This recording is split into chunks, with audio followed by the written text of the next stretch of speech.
الحمد لله نحمده ونستعينه ونستغفره ونؤمن به ونتوكل عليه ونعوذ بالله من شرور أنفسنا ومن سيئات أعمالنا من يهده الله فلا مضل له ومن يضلل فلا هادي له ونشهد أن لا إله إلا الله وحده لا شريك له ونشهد أن محمدا عبده ورسوله أرسله بالحق بشيرا ونذيرا بين يدي الساعة فمن يطع الله ورسوله فقد رشد واهتدى ومن يعص الله ورسوله فقد ضل وغوى فإنه لا يضر إلا نفسه ولا يضر الله شيئا نسأل الله ربنا أن يجعلنا ممن يطيعه ويطيع رسوله ويتبع رضوانه ويجتنب سخطه فإنما نحن به وله أما بعد فإن خير الحديث كتاب الله وخير الهدي هدي محمد صلى الله عليه وآله وسلم وشر الأمور محدثاتها وكل محدثة بدعة وكل بدعة ضلالة وكل ضلالة في النار فأعوذ بالله السميع العليم من الشيطان الرجيم من همزه ونفخه ونفثه بسم الله الرحمن الرحيم يا أيها الذين آمنوا لا تتخذوا آباءكم وإخوانكم أولياء لا تتخذوا آباءكم وإخوانكم أولياء إن استحبوا الكفر على الإيمان ومن يتولهم منكم فأولئك هم الظالمون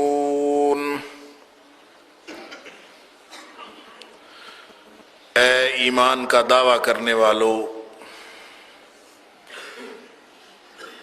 اپنے والدین اور اپنے بھائیوں کو بھی اپنا دوست نہ رکھو اگر وہ ایمان کے مقابلے میں کفر کو پسند کرنے لگے، اور پھر بھی اگر تم میں سے کوئی ان سے دوستی رکھے گا، ان سے تعلق رکھے گا، فَأُولَٰئِكَ هُمُ الظَّالِمُونَ، تو ایسے لوگ ظالم ہیں۔ صدق اللہ العظیم۔ اللہ پر ایمان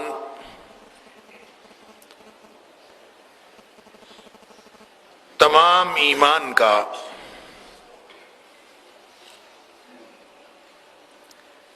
وہ بنیادی جز ہے جس پر کسی شخص کے دل میں اگر کسی ذرہ بھر بھی شک اور شبہ ہو تو وہ ایماندار نہیں کہلا سکتا۔ لیکن یہ اللہ پر ایمان یہ جز یا مفرد نہیں ہے، ایمان مرکب ہے،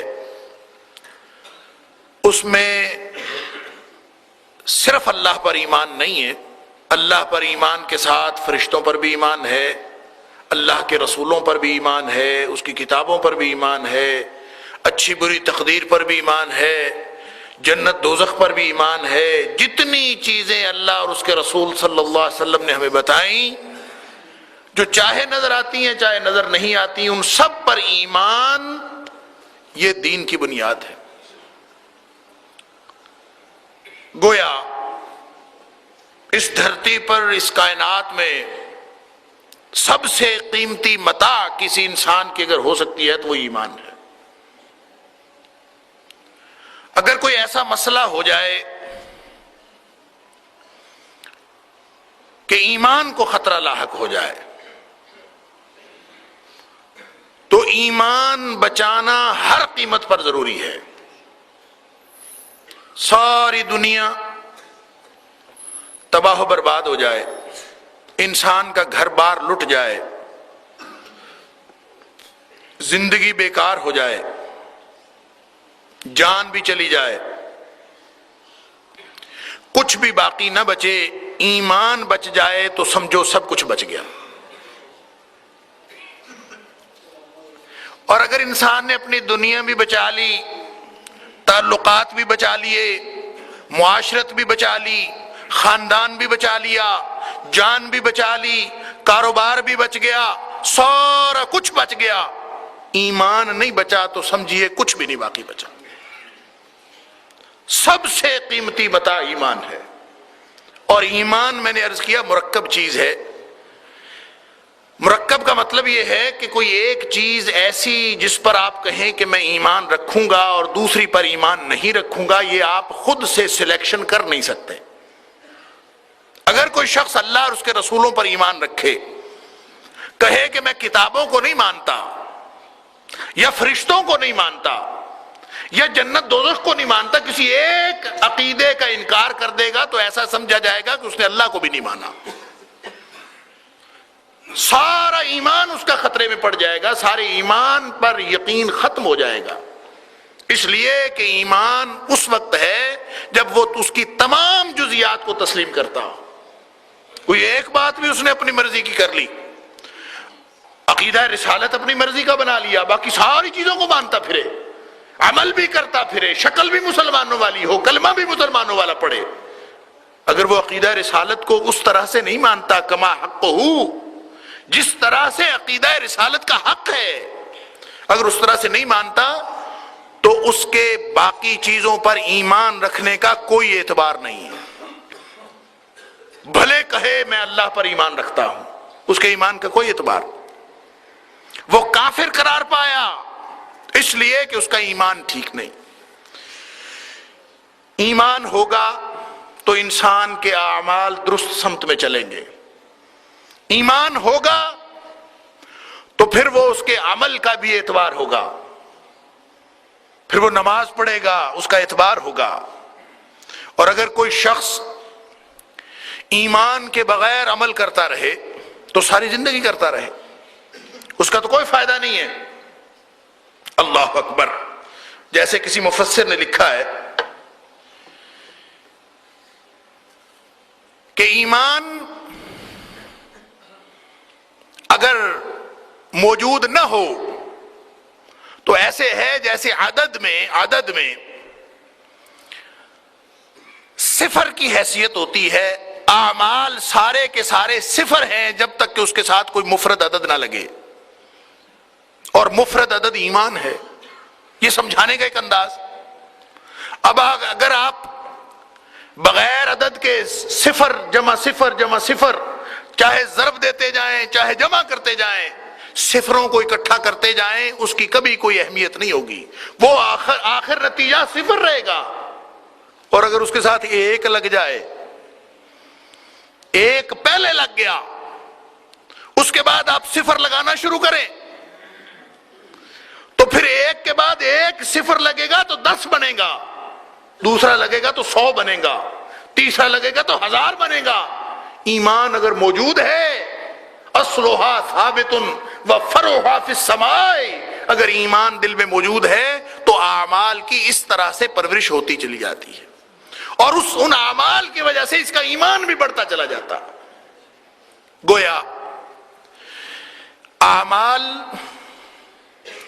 پابند ہیں ایمان کے، عمل کا اعتبار نہیں ہے جب تک ایمان نہ ہو، اور ایمان ظاہر ہوتا ہے اعمال سے کہ اس کا کس چیز پر ایمان ہے.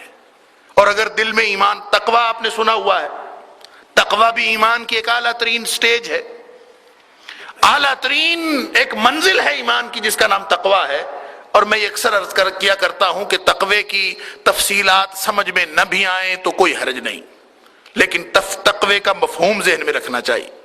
وہ کیا ہے کہ دل میں ہر وقت ایک دوہرا احساس، ہر وقت تڑپ پیدا کرتا رہے. کیا تڑپ؟ اس احساس کا ایک رخ یہ ہے کہ اللہ میرے سے کوئی ایسی بات ہونے سے رہ نہ جائے جو تیری رضامندی کا باعث بن سکتی ہے، اور کوئی چھوٹے سے چھوٹا عمل میرے سے سرزد نہ ہو جائے جو تیری ناراضگی کا باعث بن سکتا ہے. اگر دل میں یہ بات احساس ہے، یہی ایمان کی اعلیٰ ترین سٹیج ہے. ہر وقت انسان ڈرتا رہے کہیں اللہ کی ناراضگی کا کوئی کام میرے سے نہ ہو جائے، ہر وقت. اور اگر یہ بات نہیں ہے تو اس کا مطلب ہے تقوی نہیں ہے، اور اگر یہ نہیں ہے تو اس کا مطلب ہے ایمان بھی کوئی نہیں ہے. اگر اللہ کی ناراضگی سے بچنا مقصود نہیں، اللہ کی رضامندی حاصل کرنا مقصود نہیں، تو پھر نمازیں پڑھنے کا بھی کوئی فائدہ نہیں. فویل للمصلین، پھر نمازی بھی جہنم میں جائیں گے. مقصد اگر اللہ کو راضی کرنا نہیں ہے. میں نے یہ ساری تمہید اس لیے عرض کی ہے کہ اعمال ایمان سے جدا نہیں ہے، اعمال کو ایمان سے جدا کر کے نہیں دیکھا جا سکتا. لہذا کوئی بھی عمل جو کیا جاتا ہے، کوئی بھی کام جو انسان کرتا ہے، اس کا ایک مقصد ہوتا ہے، اور اگر مقصد اس کا اللہ کو راضی کرنا ہو تو اس کا مقصد اس وقت ڈٹرمن ہوگا، کنفرم ہوگا اگر وہ کام اللہ اور اس کے رسول صلی اللہ علیہ وسلم کے بتائے ہوئے حکم کے مطابق ہوگا. اگر اللہ کے رسول صلی اللہ علیہ وسلم کے سکھائے ہوئے طریقے کے مطابق ہوگا تو پھر اس کا مطلب یہ ہے کہ واقعی اللہ کو راضی کرنے کے لیے کیا گیا. اور اگر محبت کے نام پر کہ مجھے اللہ سے محبت ہے، اور محبت کے تقاضے خود سے بنا لیے جائیں.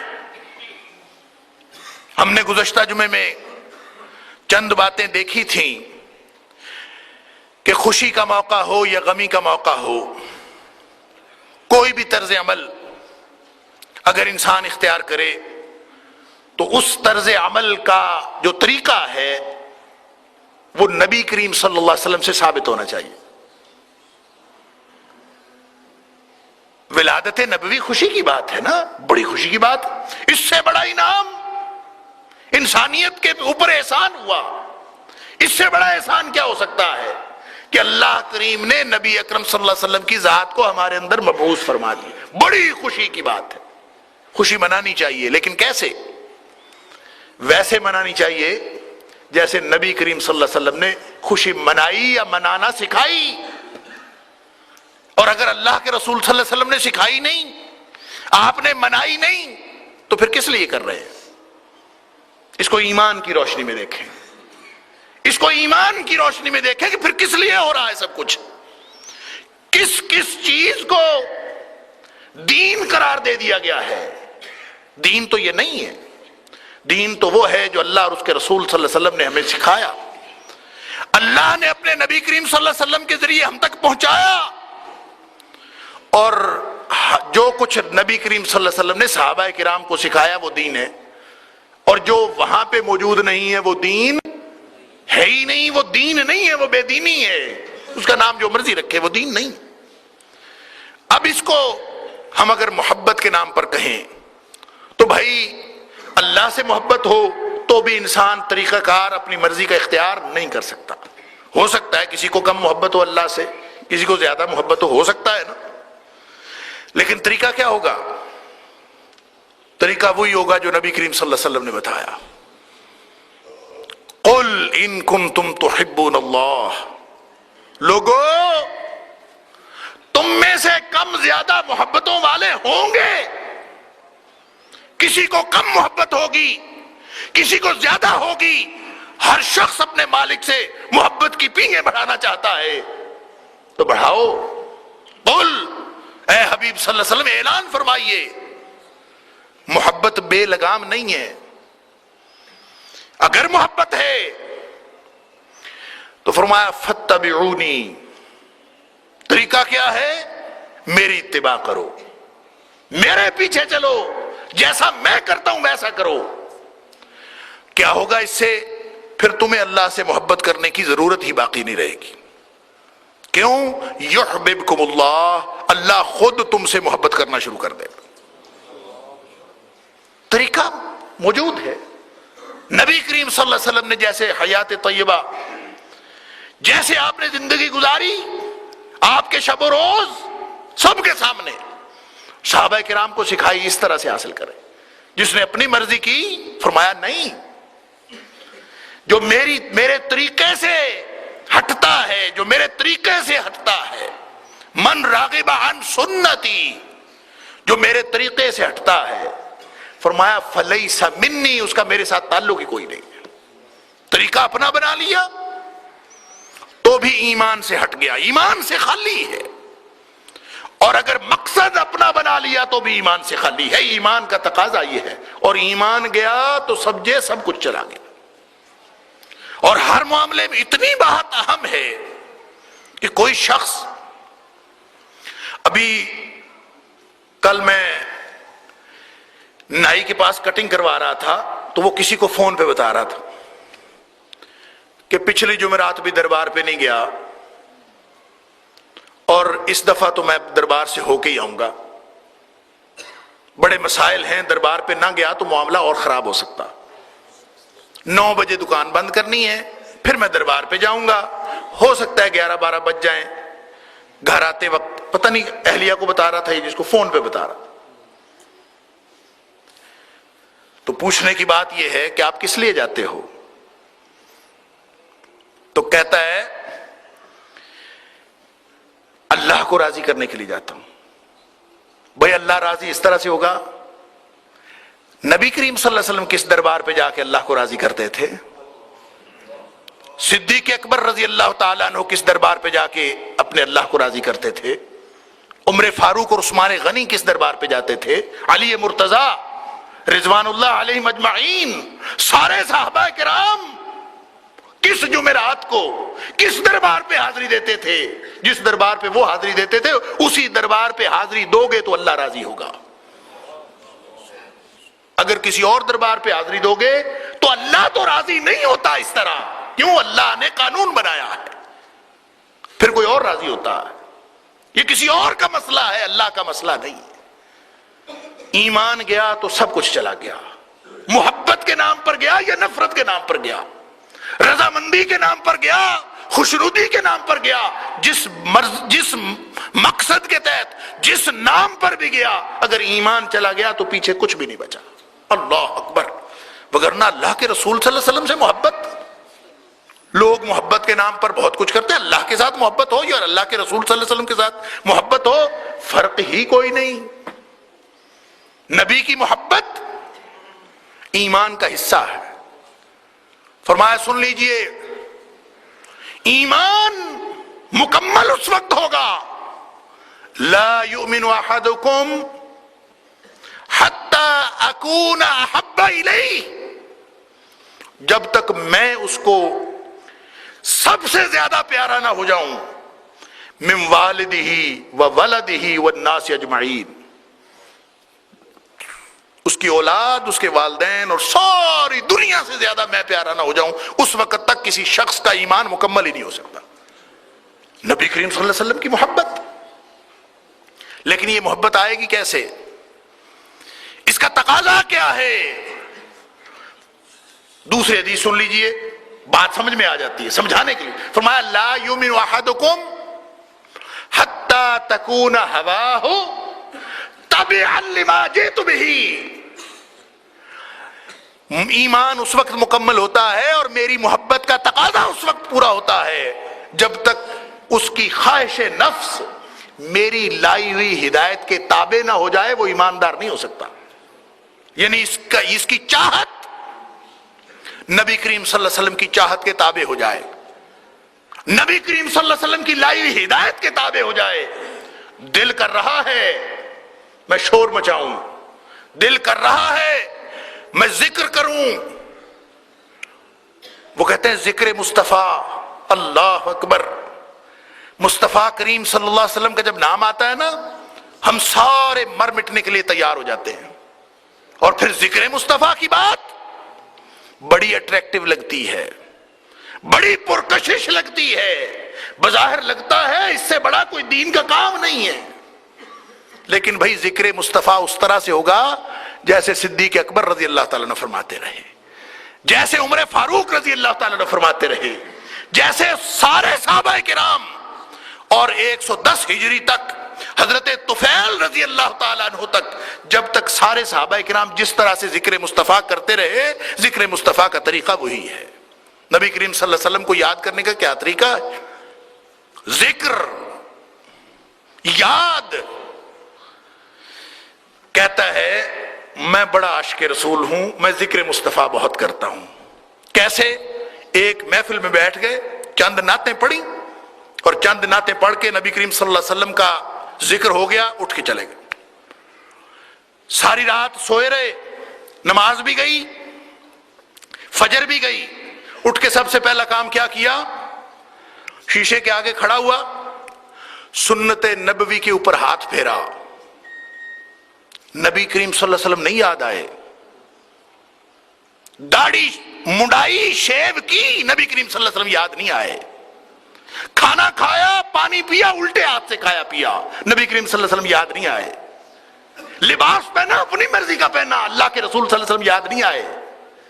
محفل میں بیٹھا, زبان کھولی, اپنی مرضی کے بکتا رہا, بکواس بکتا رہا اور ہزیان بکتا رہا.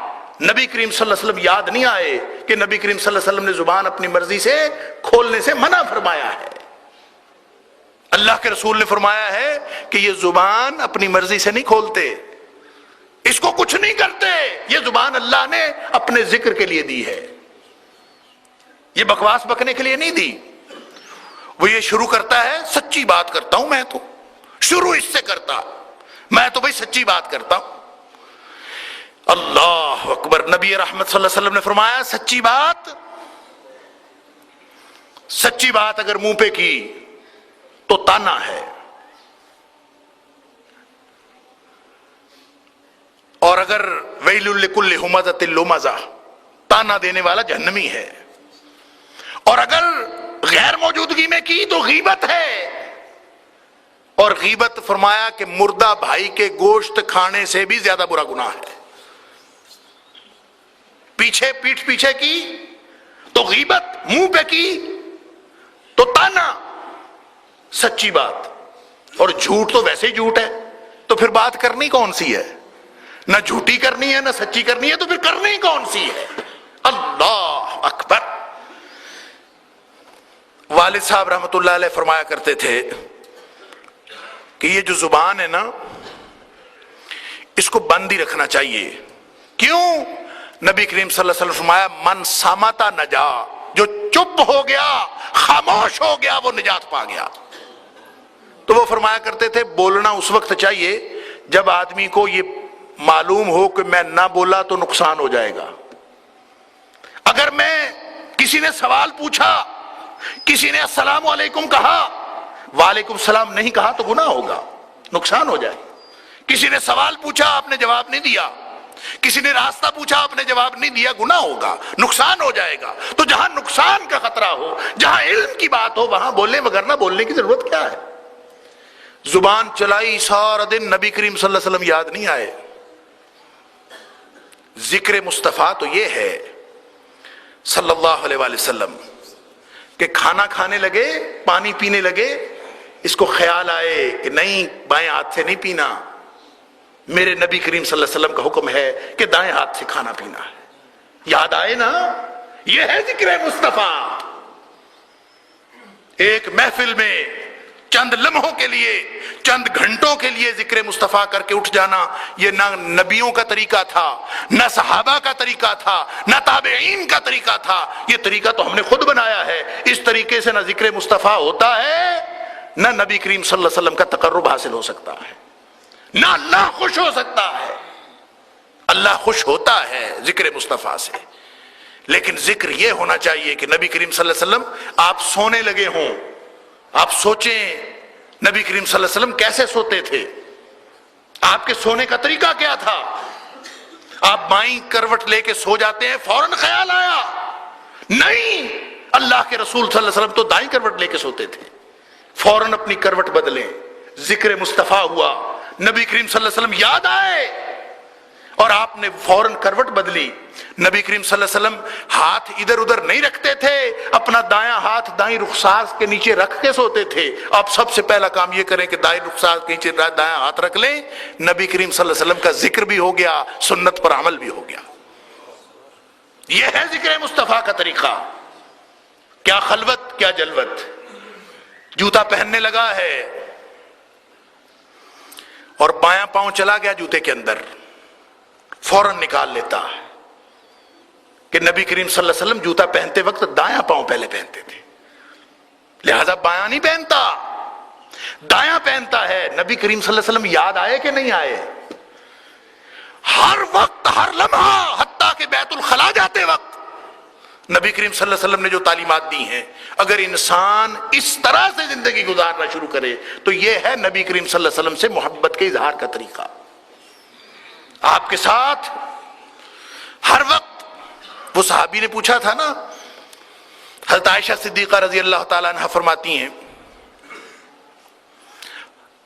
طبرانی کی روایت ہے اور صحیح روایت ہے،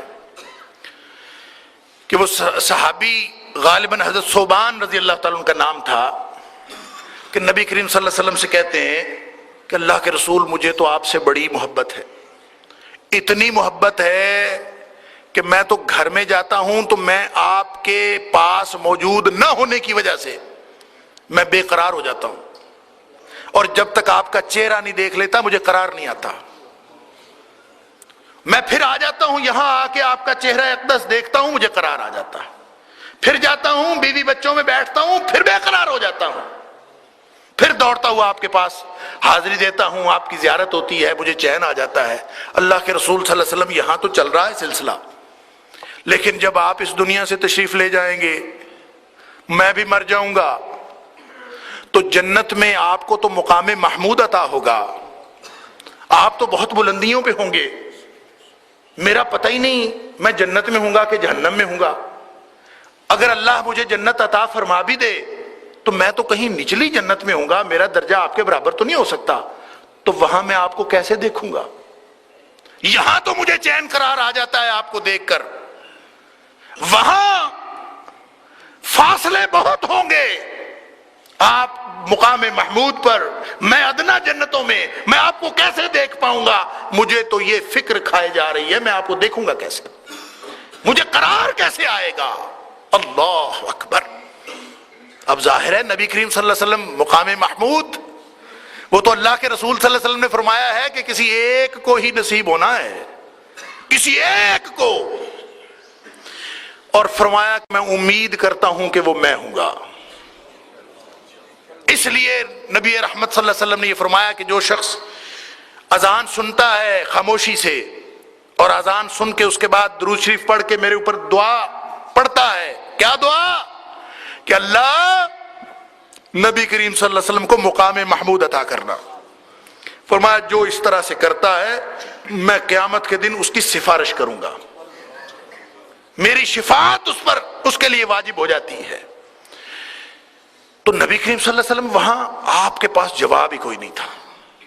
حدیث کے الفاظ ہیں نبی کریم صلی اللہ علیہ وسلم خاموش ہو گئے، وہ بیچارہ کس حالت میں ہے، کس پریشانی میں ہے، اور نبی کریم صلی اللہ علیہ وسلم خاموش۔ تھوڑی دیر بعد جبریل علیہ السلام آئے، انہوں نے آ کے نبی کریم صلی اللہ علیہ وسلم کو جواب سکھایا، اور پھر نبی صلی اللہ علیہ وسلم بولے، آپ نے جواب بتایا۔ اللہ اکبر۔ سورہ نساء کی آیت، فرمایا من یطع اللہ والرسول او اللہ کے بندے پریشانی کی ضرورت نہیں. جس نے زندگی اللہ اور اس کے رسول کی اطاعت میں گزاری، من یطع اللہ والرسول، زندگی میں وہ اپنی مرضی نہیں کرتا، اللہ اور اس کے رسول صلی اللہ علیہ وسلم کی مرضی دیکھتا ہے. فرمایا فَأُولَئِكَ مَعَ الَّذِينَ أَنْعَمَ اللَّهُ عَلَيْهِمْ مِنَ النَّبِيِّينَ وَالصِّدِّيقِينَ وَالشُّهَدَاءِ وَالصَّالِحِينَ. جو زندگی اللہ اور اس کے رسول صلی اللہ علیہ وسلم کے حکم کے مطابق گزارتا ہے، ہر لمحہ یہی یاد رکھتا ہے کہ کس وقت مجھے کیا کرنا ہے، نبی کریم صلی اللہ علیہ وسلم کیا کرتے تھے. فرمایا فَأُولَئِكَ مَعَ الَّذِينَ أَنْعَمَ اللَّهُ عَلَيْهِمْ، اللہ تعالیٰ ان کو نبیوں کے ساتھ ان کو جنت عطا فرما دے گا، اور نبیوں کے ساتھ، صدیقوں کے ساتھ، شہیدوں کے ساتھ، صالحین کے ساتھ اللہ تعالیٰ ان کو ملا دے گا. اللہ اکبر. حضرت معاذ بن جبل رضی اللہ تعالیٰ عنہ، مسند احمد کی روایت ہے اور صحیح حدیث کہ معاذ بن جبل رضی اللہ تعالیٰ خود راوی ہیں، فرماتے ہیں کہ جب مجھے نبی کریم صلی اللہ علیہ وسلم نے یمن بھیجا نا، لما بعثہ الی الیمن خرج معہ رسول اللہ صلی اللہ علیہ وسلم، فرماتے ہیں جب مجھے بھیجا تو نبی کریم صلی اللہ علیہ وسلم بھی میرے ساتھ نکل آئے گھر سے. یوصیہ، وہ فرماتے ہیں کہ مجھے اللہ کے رسول صلی اللہ علیہ وسلم بہت ساری نصیحتیں کر رہے تھے، نصیحتیں کرنے کے لیے ساتھ تشریف لے آئے، اور ساتھ اس طرح سے خود فرماتے ہیں کہ وَهُوَ رَاكِبٌ، حضرت معاذ رضی اللہ تعالیٰ عنہ سواری پہ سوار تھے، وَرَسُولُ اللَّهِ صلی اللہ علیہ وسلم یمشی تحت راحلتہ، اللہ کے رسول صلی اللہ علیہ وسلم اس سواری کے ساتھ ساتھ چل رہے تھے. معاذ سواری پہ، رسول اللہ صلی اللہ علیہ وسلم پیدل. اب چلتے جا رہے ہیں، اللہ کے رسول صلی اللہ علیہ وسلم نصیحتیں فرماتے جا رہے، آگے چلتے جا رہے. جب ساری نصیحتیں ختم ہو گئی، فلما فرغا، جب نبی کریم صلی اللہ علیہ وسلم نے ساری باتیں کر لیں تو نبی کریم صلی اللہ علیہ وسلم فرماتے ہیں یا معاذ، معاذ ایک بات سنو، انک عسى لا تلقانی بعد عامی ھذا، کہ معاذ مجھے لگتا ہے ہو سکتا ہے کہ جب تم اگلے سال واپس آؤ تو مجھے نہ پاؤ، میرے ساتھ تمہاری ملاقات ہی نہ ہو. انک عسى اللہ تلقانی بعد عامی ھذا، اس سال کے بعد ہو سکتا ہے دوبارہ ہماری ملاقات ہی نہ ہو. پھر فرمایا او لعلک ان تمر بقبری بمسجدی او قبری، ہو سکتا ہے کہ تو واپس آئے تو تیرا گزر میری مسجد سے اور میری قبر سے ہو، تجھے میں نہ ملوں میری قبر ملے. اللہ اکبر. حضرت معاذ رضی اللہ تعالیٰ نے یہ بات سنی، اور سن کے حضرت معاذ رضی اللہ تعالیٰ کی چیخیں نکل گئیں. حدیث کے الفاظ ہیں فبکا معاذ جشعا لفراق رسول اللہ صلی اللہ علیہ وسلم، اللہ کے رسول صلی اللہ علیہ وسلم کی جدائی. اب اندازہ فرمائیے سفر شروع ہو رہا ہے اور آپ فرماتے ہیں اس کے بعد میری تیری ملاقات نہیں ہوگی، تو چیخیں نکل گئی حضرت معاذ رضی اللہ تعالیٰ عنہ کی، رونا شروع کر دیا، اور نبی اکرم صلی اللہ علیہ وسلم سے یہ رونا دیکھا نہیں گیا. حدیث کے الفاظ ہیں ثم التفت فاقبل بوجهه نحو المدینہ، اللہ کے رسول صلی اللہ علیہ وسلم نے معاذ کی طرف دیکھا ہی نہیں. اب ظاہر ہے وہ چیخ رہے تھے، رو رہے تھے، تو ان کا رونا نبی کریم صلی اللہ علیہ وسلم سے دیکھا نہیں گیا. آپ صلی اللہ علیہ وسلم نے اپنا چہرہ پھیرا اور مدینے کی طرف منہ کر لیا، واپسی منہ پھیر لیا، معاذ کی طرف نہیں دیکھا. تو پھر فرمایا بشارت دی، خوشخبری دی کہ معاذ ان اول الناس بی،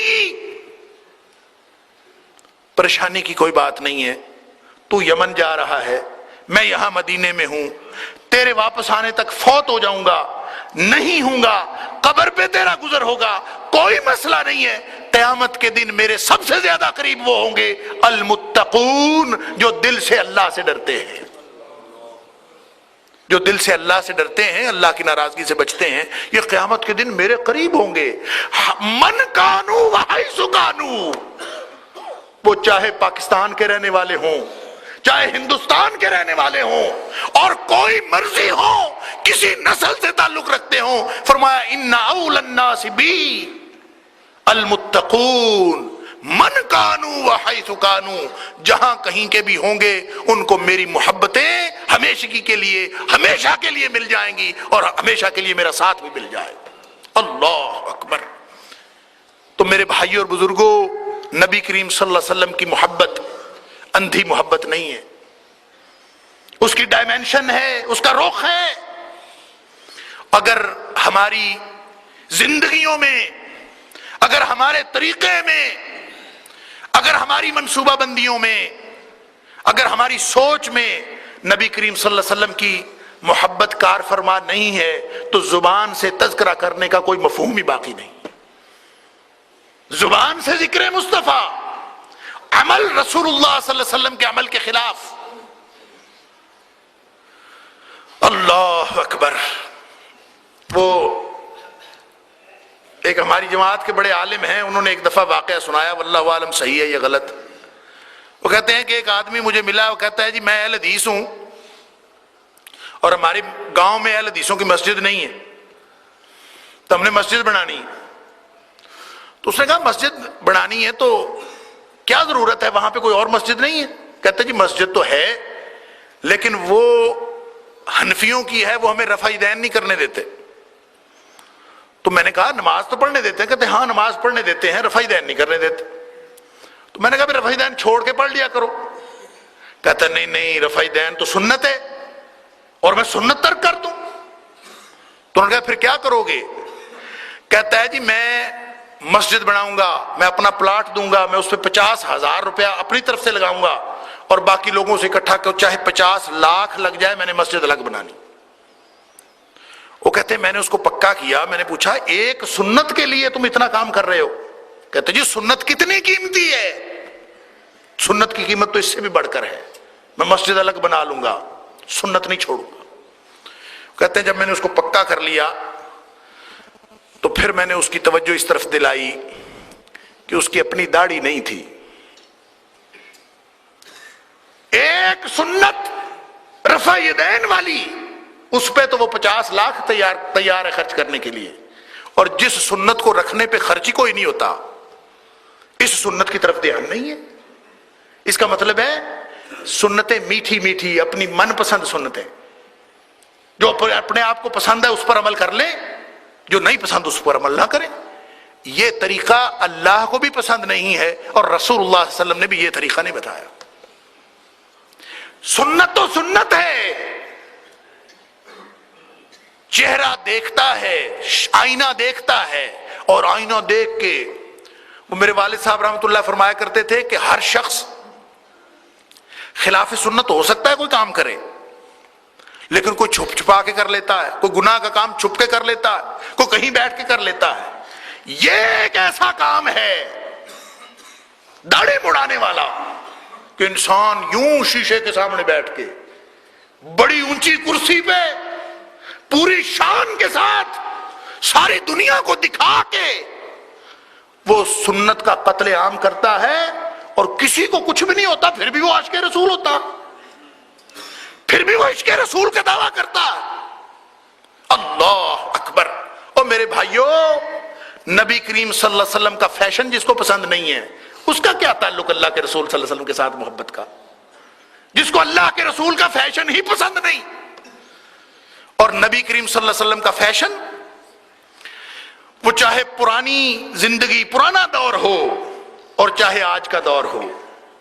یہ حدیث آپ سن چکے ہیں، مسلم شریف کی حدیث ہے کہ نبی کریم صلی اللہ علیہ وسلم فرمایا کہ جب اسلام آیا تھا نا، تب بھی اس کا فیشن لوگوں کو پسند نہیں آتا تھا۔ ان الاسلام بدأ غریبا، جب اسلام آیا تھا تو اس وقت بھی یہ اجنبی تھا، معاشرے میں مسفٹ تھا، مذاق کرتے تھے نا لوگ صحابہ کرام کو۔ اللہ اکبر۔ وَإِذَا مَرُّوا بِهِمْ يَتَغَامَزُونَ، جب نبی کریم صلی اللہ علیہ وسلم اور آپ کے ساتھیوں کے پاس سے گزرتے تھے نا، تو آنکھیں ایک دوسرے کو مارتے تھے، کنکھیوں سے اشارہ کرتے تھے، دیکھا یہ کس طرح کے لوگ پھرتے ہیں۔ اللہ، مسفٹ معاشرے میں۔ فرمایا ان الاسلام بدا غریبا، جب اسلام آیا تھا تو لوگوں کو یہ فیشن اس وقت بھی اجنبی لگا تھا. وَسَيَعُودُ غَرِيبًا، ایک وقت آئے گا کہ نبی کریم صلی اللہ علیہ وسلم کی باتیں، اللہ کے رسول صلی اللہ علیہ وسلم کا طریقہ، اللہ کے رسول صلی اللہ علیہ وسلم کا لباس، آپ کی بتائی ہوئی شکل، آپ کے بتائے ہوئے طریقے، لوگ بتانا بھی ایک دوسرے کو پسند نہیں کریں گے. یعنی خود کرنا اوکھی بات ہے نا، بڑا مشکل معاملہ. فرمایا وَسَيَعُودُ غَرِيبًا، ایک وقت آئے گا کہ معاشرے میں یہ پھر اجنبی ہو جائیں گے. اس فیشن والے لوگ، اس فیشن والے لوگوں کو معاشرے میں پھر مسفٹ سمجھا جائے گا. لیکن فرمایا پریشان نہیں ہونا، طوبیٰ للغرباء، جس کو معاشرے کا فیشن پسند نہ کرے ہو وہ نبی کے طریقے پر، فرمایا ان کو خوشخبری دے دینا. طوبیٰ للغرباء. صحابی پوچھتا اللہ کے رسول من الغرباء، یہ غرباء ہیں کون؟ ان کی ڈیفینیشن تو بتائیے. فرمایا الذین یحیون سنتی، جو میرے طریقے کو، میرے فیشن کو زندہ کرتے ہیں. الذین یحیون سنتی، میرے فیشن کو زندہ کرتے ہیں، اور صرف خود زندہ نہیں کرتے، وَيُعَلِّمُونَهَا عِبَادَ اللَّهِ، اور لوگوں کو بھی بتاتے ہیں کہ اللہ کے نبی کا فیشن تو یہ والا تھا. جو اس فیشن پہ بات کرتے ہیں، نبی کریم صلی اللہ علیہ وسلم کے فیشن کی بات کرتے ہیں، اپنے فیشن کی نہیں کرتے. بڑا خیال ہے نا ہمیں فیشن کا. تو نبی کریم صلی اللہ علیہ وسلم کے ساتھ محبت کا تقاضا یہ ہے کہ نبی کریم صلی اللہ علیہ وسلم کی بتائی ہوئی باتوں پر عمل کیا جائے. اگر ہم اس پر عمل کریں گے تو انشاءاللہ یہ دنیا بھی ہماری ہے اور جنت بھی ہماری ہے، پھر اللہ کا وعدہ ہے. اور اگر ہم اس پر عمل نہیں کرتے تو بناوٹی طریقوں سے نہ کبھی دنیا سنورتی ہے نہ آخرت سنورتی ہے. بناوٹی طریقے، اپنے من کا دین، اپنی مرضی کی سنتیں، میٹھی میٹھی سنتیں لے لی، کڑوی کڑوی تھو کر دی. یہ اسلام اس بات کا نام نہیں ہے. اسلام کمپلیٹ پیکج ہے. نبی کریم صلی اللہ علیہ وسلم کا لایا ہوا دین مکمل دین ہے، اور اس کی بنیاد ایمان پر ہے. اگر یہ ایمان سے ہٹ جائے گا، اگر مقصد بدل گیا تو بھی ایمان سے ہٹ گیا، طریقہ بدل گیا تو بھی ایمان سے ہٹ گیا. اللہ تعالی ہماری ایمان محفوظ رکھے، ہمارے طرز عمل کی درستگی کی ہمیں توفیق عطا فرمائے. تذکیر ہے، یاد دہانی ہے، اور اگر ہم اس یاد دہانی کو اپنی زندگی کا معمول بنا لیں کہ بس ہر کام کرتے وقت یہ سوچنا ہے کہ نبی کریم صلی اللہ علیہ وسلم کو کون سی بات پسند تھی، اللہ کے رسول کا طریقہ کیا تھا. اگر ہم ہر بات سے پہلے، ہر کام سے پہلے یہ سوچنا شروع کر دیں تو اس سے ذکر مصطفیٰ بھی ہو جائے گا اور اللہ کے دین پر عمل بھی ہو جائے گا. پھر دنیا بھی بن جائے گی، انشاءاللہ آخرت بھی بن جائے گی، انشاءاللہ آخرت بھی بن جائے گی، انشاءاللہ آخرت بھی بن جائے گی، انشاءاللہ آخرت بھی بن جائے گی، انشاءاللہ آخرت بھی بن جائے گی.